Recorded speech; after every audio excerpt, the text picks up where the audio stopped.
जीत प्रयास में इस बार एक व्यंग जिसे लिखा है राग दरबारी जैसे क्लासिक कृति के जन्मदाता श्री श्रीलाल शुक्ल साहब ने। यह तकरीबन 4 दशक पूर्व या शायद उससे भी पहले के राजनीतिक एवं प्रशासनिक माहौल पर एक कटाक्ष है, मगर शायद आपको आज भी कहीं ना कहीं और कुछ कुछ प्रासंगिक जरूर लग सकता है। मुख्यमंत्री का हेलीकॉप्टर शहर की इमारतों को बौना बनाता हुआ जब काफी ऊंचाई पर पहुंच गया, तब उन्होंने लंबी सांस ली और जिस्म को ढीला छोड़ दिया। आंखें मूंद ली, फिर आंखें खोलीं और सिर घुमाकर बाएं से दाएं और दाएं से बाएं केबिन का मुआयना किया। उनके सहयात्रियों की 4 जोड़ी आंखें उन्हें विनम्र व्यग्रता से देख रही थीं। पड़ोस की सीट से गर्दन बढ़ाकर राजस्व मंत्री ने धीरे से पूछा, कैसा महसूस कर रहे हैं? हमेशा की तरह। बहुत अच्छा। इस शहर छोड़कर हरे भरे उपांतों के ऊपर से गुजर रहे थे और वहां की खुशगवार हवाओं का उनका कैबिन में प्रवेश न होने के बावजूद भीतर ही भीतर अनुभव कर रहे थे। उन्होंने बहुत अच्छा कहा था, पर उन्हें उससे भी ज्यादा अच्छा लग रहा था। हेलीकॉप्टर ने घुमाव के साथ अपनी दिशा बदली। अंतरिक्ष में नीला आकाश और शरद काल के आरंभ की धुली पुछी धूप थी। नीचे घनी हरियाली की कई छवियां, कहीं पीलापन लिए, कहीं हल्की, कहीं गहरी हरी या काली। यह आम के बागों का अटूट विस्तार था जिससे इस समृद्ध इलाके की पहचान बनती थी। इसके ऊपर से गुजरना मुख्यमंत्री के लिए हमेशा एक स्फूर्तिदायक अनुभव होता था, जिसमें मालिक न होते हुए भी एक मालिकाना हैसियत का एहसास शामिल था। उन्होंने चैन की गहरी सांस ली, सीट बेल्ट टटोली और अपना सिर खिड़की के और नजदीक ले आए। 3 घंटे पहले की घटना की चुभन अब खत्म हो रही थी। कैबिन में उनके अलावा 4 लोग थे। कृषि मंत्री, राजस्व मंत्री, राहत कमिश्नर और सुरक्षा शाखा के पुलिस महानिरीक्षक, जो उनके चहेते अफसरों में थे। वे सभी खामोश थे। खामोश मुख्यमंत्री भी थे, पर उनकी आंखें मुखर थीं। वे जब कृषि मंत्री के चेहरे पर आकर टिकी तो उनके लिए कुछ कहना जरूरी हो गया। उन्होंने कहा, मेरा मन सिर्फ संयोग या दुर्घटना भर मानने के लिए तैयार नहीं है। इसकी जांच होनी चाहिए। जांच कौन करेगा? सीबीआई। और अभी अभी प्रेस वालों से जो मैं कहकर आ रहा हूं उसका क्या होगा? मुख्यमंत्री ने प्रेस कॉन्फ्रेंस में कहा था, ये न कहिए कि आज की महासभा में हम पर पंडाल टूट कर गिरा। आने वाले चुनाव में भगवान जनता के सारे वोट हमें छप्पर फाड़ कर देने जा रहा है। ये उसी का इशारा है। कृषि मंत्री सोचते रहे, सोचकर बोले, तब फिर अपनी ही सीआईडी को दे दीजिए, उससे खुफिया जांच कराइए। जांच तो होनी ही चाहिए। वे अपनी महारैली में हमें बुलाते हैं, हमारे पक्ष में नारे लगाते हैं, मेरा सार्वजनिक अभिनंदन करते हैं, हमारे हाथ मजबूत करने की घोषणा करते हैं, और तभी यह घटना घटती है। पंडाल का एक हिस्सा अचानक गिर जाता है। अफरा तफरी मचेगी ही, पर कोई घायल जैसा घायल नहीं होता। अगर इतनी सी बात पर हम जांच बैठा दें तो उन्हें ऐसा न लगेगा कि हम उन्हें विश्वासघाती या षड्यंत्रकारी समझ रहे हैं। सर, मैंने कहा, खुफिया जांच। आजकल कुछ भी खुफिया नहीं है, राजस्व मंत्री ने कहा। राहत कमिश्नर खिड़की के बाहर देखने लगे। यह सब उसके सुनने के लिए नहीं था। कृषि मंत्री अडिग थे। बोले, किसी न किसी की साजिश जरूर है। पंडाल का आधा हिस्सा अचानक नीचे बैठ गया, वह भी मंच की ओर से। ऐसा अपने आप कैसे हो सकता है? ऐसा कभी हुआ है? कभी नहीं। सिर्फ इन 2 शब्दों से पुलिस महानिरीक्षक ने कृषि मंत्री के सुझाव की तायीद की। मुख्यमंत्री ने दृढ़ता से कहा, हमारी ओर से किसी जांच की जरूरत नहीं। जिनकी सभा थी, जिनका पंडाल टूट कर गिरा, वे खुद जांच की बात करें तो और बात है। कृषि मंत्री ने कहा, वह भी हो जाएगा। उनके प्रतिनिधि कल ही आपसे मिलेंगे। कुछ पल खामोशी। धूप की चमक फीकी पड़ गई थी। मुख्यमंत्री ने कहा, बादल आ रहे हैं। वे दोपहर की महारैली के बारे में सोच रहे थे। विधानसभा के चुनाव नजदीक आ रहे थे। इस कारण राजधानी में आजकल विभिन्न जातियों, उपजातियों आदि की रैलियां हर तीसरे चौथे दिन होती ही रहती थीं। ऐसी ही ये भी एक रैली थी, प्रजापति समाज की। इन रैलियों को बढ़ावा देकर सत्तारूढ़ पार्टी अलग अलग जातियों में अपने वोट पक्के कर रही थी। सभी रैलियों का तरीका है और एजेंडा लगभग एक सा था। हर रैली में जाति विशेष शताब्दियों से चले आ रहे अपने शोषण के खिलाफ आवाज उठाती। हम अब जाग गए हैं कि घोषणा करती, इतिहास और मिथक की अंधेरी खोहों से खींचकर अपने महानायकों, शहीदों, संतों को बाहर ले आती। उनके स्मारक बनवाने, प्रतिमाएं लगवाने के प्रस्ताव रखती और उनके जन्मदिन पर सार्वजनिक अवकाश की मांग करती। ये सभी आकांक्षाएं वाजिब थीं। गलत यही था कि उनका गैर वाजिब इस्तेमाल होने जा रहा था। हर रैली का एक अनिवार्य कार्यक्रम था, मुख्यमंत्री को बुलाकर मंच पर उनका सार्वजनिक सम्मान। यह सम्मान प्रायः इस प्रकार होता: शंख, घंटा, घड़ियाल, तुरही, डफ आदि लोकवाद्यों के साथ और जिंदाबाद जिंदाबाद के नारों के बीच मुख्यमंत्री का स्वागत। उनके सर पर सोने या चांदी का मुकुट रखा जाना या उनके अभाव में सर पर एक बड़ा सा पगड़ बांध देना, उनके हाथ में तलवार या गदा पकड़ा देना, उनकी स्तुति में भाषण देना, फिर उनका भाषण सुनना। मुख्यमंत्री अपने भाषण में उस जाति की ऐतिहासिक गौरव गाथा सुनाते। उसके किसी महानायक के नाम पर किसी खंडहर, टीले या तालाब को स्मारक में बदलने का वादा करते हुए कुछ चौराहों और पार्कों को उनकी प्रतिमा की स्थापना के लिए नामजद करते। इस सब के लिए कई लाख और आजकल कई करोड़ रुपए की सहायता का ऐलान करते। फिर चुनाव जीतने के बाद उस जाति की रही सही समस्याओं को सुलझाने का वायदा करते हुए मुकुट, पगड़, गदा, तलवार, तीर कमान जो भी मिला हो उसे बटोर कर चलते बनते। आज की सभा में उनके सिर पर सिर्फ पगड़ बांधा गया, एक गदा पकड़ाई गई और प्रजापति समाज के पुराने पेशे के अनुरूप उन्हें कलापूर्ण सुराही भेंट की गई। अपने भाषण में उन्होंने प्रजापति समाज की लगभग सारी समस्याएं तुरंत निपटा दी। अच्छे बर्तन बनाने के लिए अच्छी मिट्टी की जरूरत है और उसे पूरी करने के लिए उन्होंने दाएं हाथ को हथौड़े की तरह ऊपर नीचे करते हुए बताया कि आज और इसी वक्त से प्रत्येक प्रजापति को उम्दा मिट्टी की सप्लाई करने का काम जिला मजिस्ट्रेट का होगा और इस बारे में बहुत सख्त आदेश आज 3 बजे तक जारी कर दिए जाएंगे। तभी उनके ऊपर एक पंडाल एक ओर से गिरना शुरू हुआ। एक हिस्सा उनके कंधे पर भी गिरा, पर गनीमत थी, उन्हें तुरंत बाहर खींच लिया गया।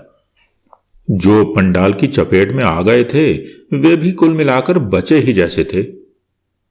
सच तो यह है कि आज का दिन सवेरे से ही मनहूस था।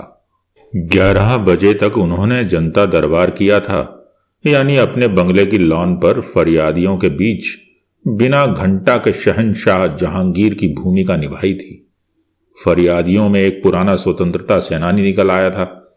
उसने अधपगले अंदाज में उन्हें दर्जनों असंसदीय गालियां सुनाई थीं और बार बार उन्हें ढपोड़ शंख कहा था।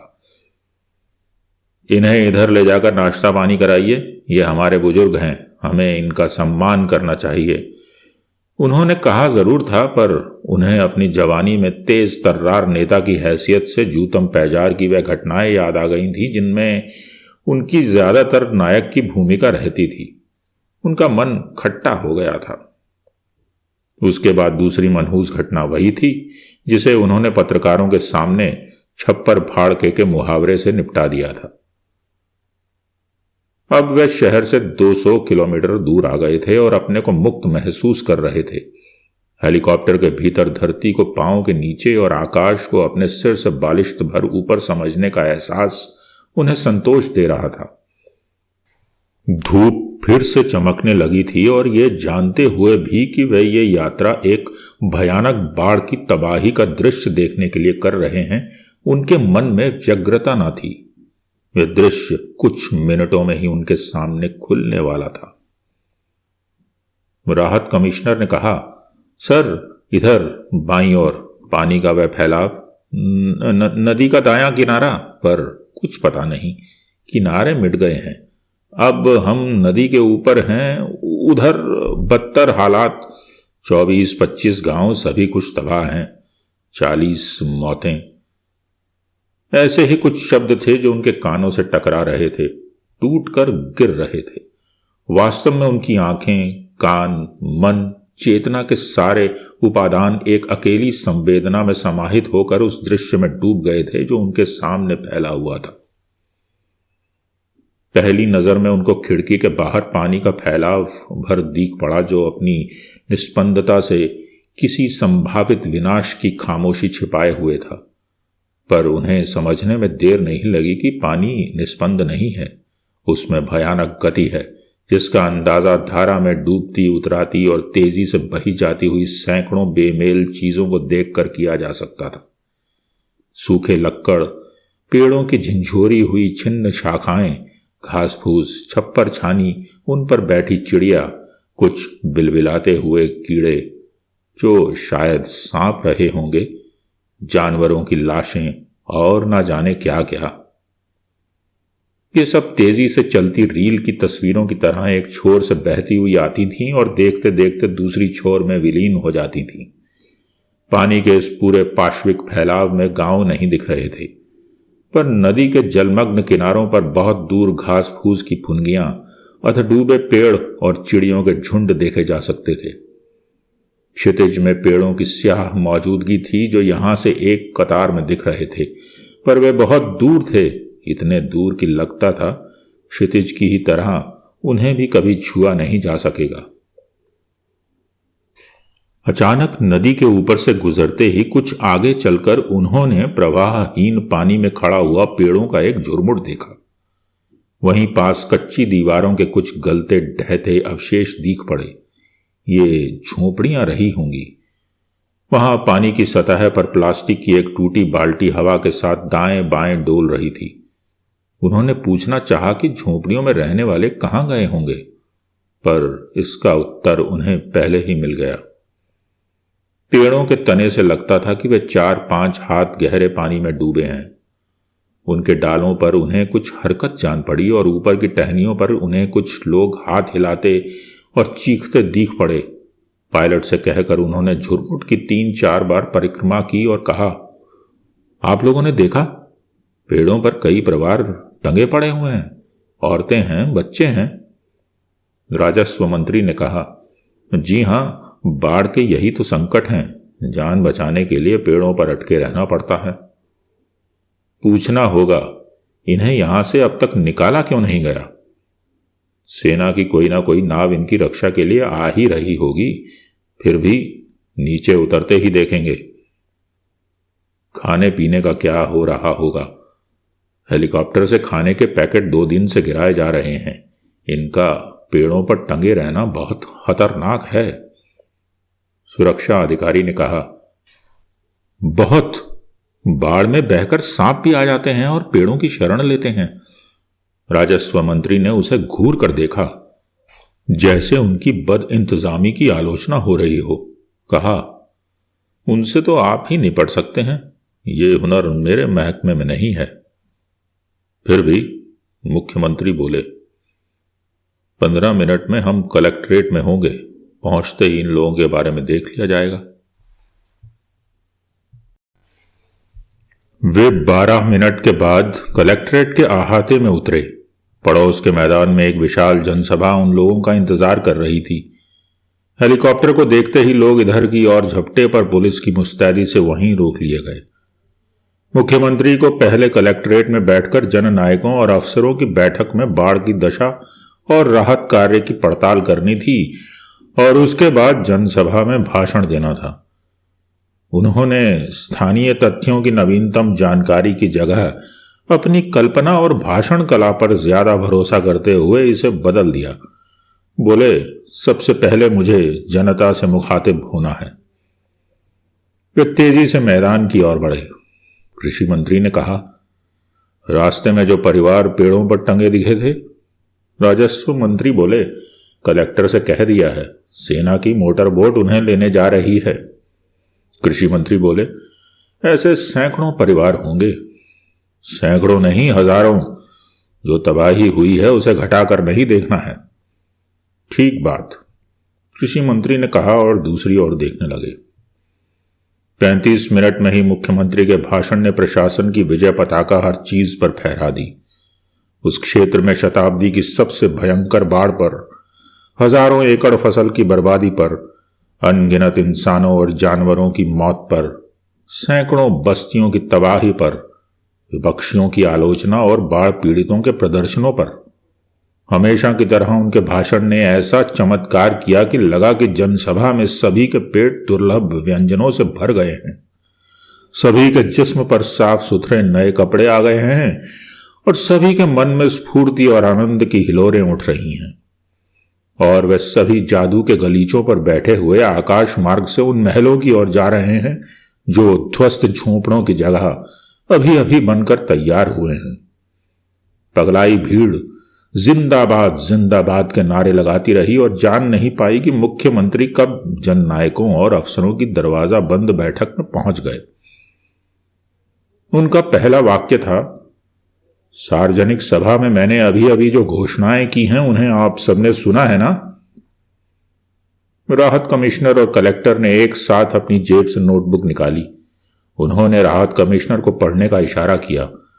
राहत और विकास के अनेक वादों के बीच पढ़ते पढ़ते वे एक जगह ठिठके। उन्होंने कहा, पढ़िए पढ़िए। बाढ़ राहत के लिए 6 करोड़ रुपए की पहली किस्त। वह झिझका। उसने कलेक्टर की ओर लाचारी से देखा। कलेक्टर ने सबको सुनाकर कहा, 6 करोड़ या 26 करोड़? मुख्यमंत्री ने कहा, यह कैसा घपला है? मैंने 26 करोड़ की घोषणा की है। आपने क्या दर्ज किया है? 6 करोड़? उसने कहा, मैं शोर में ठीक से सुन नहीं पाया था, इसीलिए। राजस्व मंत्री ने अपने अफसर को सहारा दिया। इनको भ्रम हो गया होगा, पहले 6 करोड़ की तो बात थी। मुख्यमंत्री ने स्थानीय विधायक की ओर देखते हुए कहा, जानता हूं, पर वह फैसला राजधानी के वातानुकूलित कमरे का था। यह फैसला इस इलाके की तबाही को देखकर यहीं पर अभी लिया गया है। 26 करोड़ रुपए अभी, बाकी जरूरत के मुताबिक बाद में। मीटिंग कारोबारी ढंग से बंद कमरे में हो रही थी, फिर भी 3 विधायकों ने तालियां बजाईं। राहत कमिश्नर आगे बढ़े।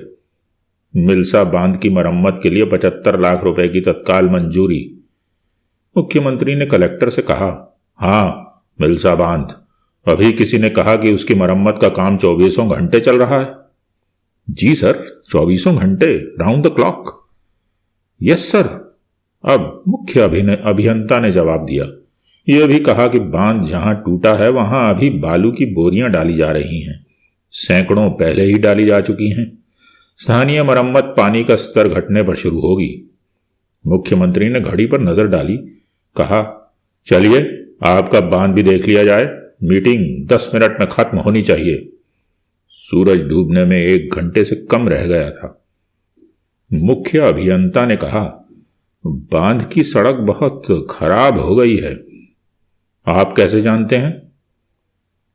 या आप आते जाते कैसे हैं फिर?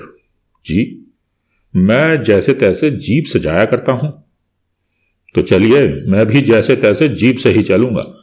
उन्होंने सबको सुनाकर कहा, सबके चलने की जरूरत नहीं, ज्यादा से ज्यादा 2 जीपें। उनकी जीप बीच में थी, आगे कुछ अधिकारियों की, पीछे सुरक्षा गार्ड की, जिसे मिलाकर 3 हो गई थी। 4.5 किलोमीटर का रास्ता बहुत धीरे धीरे कट रहा था। बांध की जर्जर सड़क पर गड्ढों और खतरनाक कटानों को बचाते हुए जीप सावधानी से बढ़ रही थी। जवान कलेक्टर ने खुद ड्राइवर का काम संभाल लिया था। वे कुछ देर उसकी कुशलता को खामोशी से देखते रहे। बोले, आपको अपनी समस्या चीफ सेक्रेटरी से कहनी थी या सीधे मुझसे? प्रधानमंत्री कार्यालय को बीच में लाने की क्या जरूरत थी? माफी चाहता हूं सर, पर यह गलती मेरी पत्नी की थी। मेरी जानकारी के बिना ही उसने दिल्ली में। मुख्यमंत्री जानते थे कि उसकी पत्नी दिल्ली में दिल्ली पब्लिक स्कूल की किसी शाखा में पढ़ाती है, होनहार है और सोसाइटी में एक चित्रकार के रूप में मशहूर हो रही है। उसकी कुछ राजनीतिक महत्वाकांक्षाएं भी हैं। अपने पति को दिल्ली में ही केंद्रीय सरकार के किसी पद पर देखने के लिए वह काफी अरसे से आतुर थी। अब वह उसका दिल्ली तबादला कराने में सफल हो चुकी थी। कलेक्टर के तबादले का हुक्म हो चुका था। मुख्यमंत्री ने कहा, आप इस सप्ताह के अंत तक यहां चार्ज दे सकते हैं। कलेक्टर चुपचाप जीप चलाता रहा। बजाहिर उसका ध्यान सड़क के बीच में बांध के धसकने से बने हुए एक गड्ढे पर था। उसे किनारा देकर जब कुछ दूरी तक रास्ता ठीक जान पड़ा तो उसने कहा, सर, मैं दिल्ली जाना चाहता हूं, इसमें कोई शक नहीं, पर अपने इस जिले को यहां मैंने 2.5 साल सेवा की है, इस हालत में कैसे छोड़ सकता हूं? जब तक बाढ़ से लोगों की सुरक्षा और राहत का अभियान पूरा नहीं होता, मैं यहीं रहना चाहूंगा। वैसे आपका जो भी आदेश हो। जीप में पीछे बैठे राहत कमिश्नर और सुरक्षा महानिरीक्षक ने एक साथ आंख उठाकर एक दूसरे को देखा और मुस्कुराए। दोनों की आंखों के सामने 26 के बाद 7 शून्यों का एक सुनहरा आंकड़ा एक साथ चमक उठा था।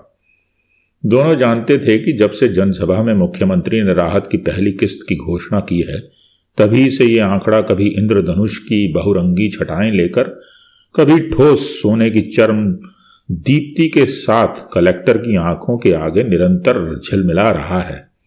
जनसेवा का तकाजा उसे अब यहां कई महीने रोके रखेगा, भले ही दिल्ली का तबादला निरस्त हो जाए। मुख्यमंत्री ने कहा, ठीक है। फिर खामोशी। बाढ़ के आतंक को वह पहली बार इतनी नजदीकी से देख रहे थे।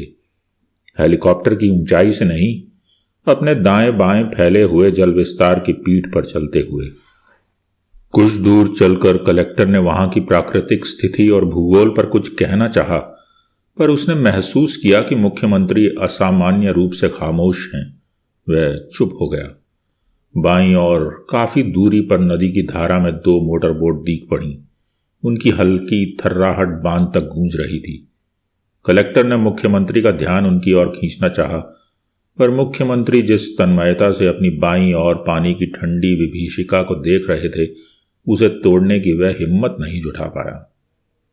लगता था कि कोसों लंबा कोई ऐतिहासिक जंतु है जो पूरी तौर से पानी में डूबा हुआ है। सिर्फ उसकी खुरदुरी पूंछ पानी के ऊपर है और वह बांध की कटी पटी सड़क है। यह पूंछ किसी भी क्षण ऊपर उठ सकती है, दाएं बाएं हिल सकती है, अचानक पानी में गुम हो सकती है। आगे बांध अचानक कुछ चौड़ा हो गया था। शायद वहां गाड़ियां खड़ी करने और उन्हें मोड़ने की जगह निकाली गई थी।